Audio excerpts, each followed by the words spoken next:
ए नौकरानी, जाओ जाकर मेरे लिए गिलास पानी लेकर आओ, मैं ना बहुत ज्यादा थक गई हूँ। मैम ये नौकरानी नहीं है, मेरी वाइफ है हिमांशी। क्या वाइफ है ये तुम्हारी? छी, इसने कैसे कपड़े पहने हुए हैं? मतलब सूट के ऊपर स्वेटर कौन पहनता है आज के टाइम पे? बिल्कुल गवार है क्या तुम्हारी वाइफ? मैम अब चलिए ना अंदर, मैं उसको पानी लाने को बोलता हूँ। मैम के लिए पानी लेके आए हैं।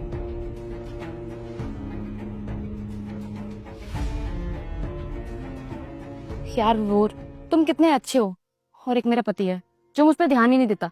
यार उसके लिए मैं कितना अच्छा मेकअप करती हूँ, इतने अच्छे कपड़े पहनती हूँ, उसके बाद भी उसे मुझ में कोई इंटरेस्ट ही नहीं है। समझ नहीं आता कि मैंने उससे शादी क्यों कर ली। और एक तुम अपने आप को देखो, तुम कितने अच्छे हो, कितनी केयर करते हो मेरी। मुझे तो ऐसा लगता है कि मेरे पति को तुम्हारी गवार बीवी मिलनी चाहिए थी और तुम्हारी बीवी को मेरा पति, तब जाके उसे कदर होती। मैम पानी। इस स्टील के ग्लास में पानी पीऊंगी क्या मैं? तुम्हारी बीवी में जरा से भी तमीज नहीं है, गांव की गवार कही की। अरे मेहमान घर में आते हैं तो उन्हें कांच के गिलास में पानी दिया जाता है, ना कि स्टील के। सॉरी मैम, थोड़ी अकल कम है ऐसे। हिमांशी, मैम का मूड क्यों खराब कर रही हो? जाओ ना, कांच के गिलास में लेके आओ पानी, जाओ। सॉरी मैम, इसकी इन्हीं हरकतों की वजह से मैं परेशान हूँ। कोई बात नहीं विभोर, मुझे लगता है कि भगवान ने ना हमारा कनेक्शन गलत इंसान से मैच कर दिया। मेरे पति के साथ मेरा और तुम्हारी बीवी के साथ तुम्हारा, बल्कि हम दोनों को तो एक साथ होना चाहिए। तुम मेरे लिए बिल्कुल परफेक्ट हो और मैं तुम्हें पसंद भी करती हूँ। ओलो, क्या बदतमीजी है ये? इतनी देर से वहाँ खड़ी होकर तुम्हारी बातें सुने जा रही हूँ।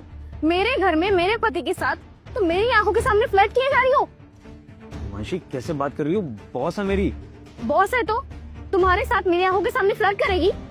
इतनी भी बेवकूफ नहीं हूँ मैं कि मैं कुछ ना जानूं कि तुम क्या कर रही हो मेरे सामने बैठकर।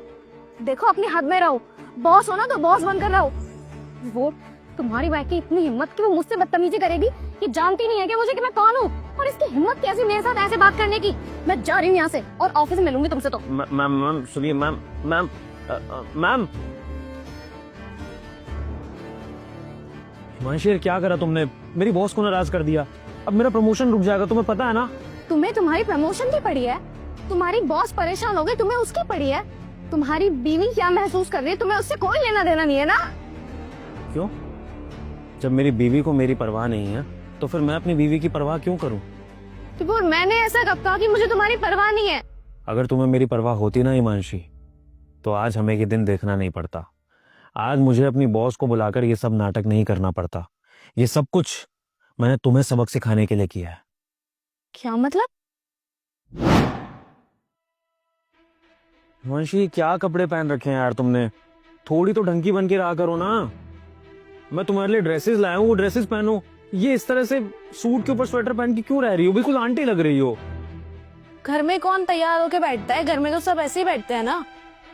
ठीक है हिमांशी, तुम कंफर्टेबल हो समझता हूँ, लेकिन मेरे लिए भी तो कभी सच धज के रह लिया करो, कुछ अच्छे कपड़े पहन लिया करो। यार विभोर, तुम समझ क्यों नहीं रहे हो? शादी हो चुकी है हमारी, पति पत्नी है, अब हम गर्लफ्रेंड बॉयफ्रेंड नहीं है। और शादी के बाद ना ऐसे ही रहा जाता है। हमारे मम्मी पापा भी ऐसे रह रहे हैं और हम भी ऐसे रहते हैं। मैं तो देखो विभोर ऐसे ही कपड़े पहनकर रहूंगी।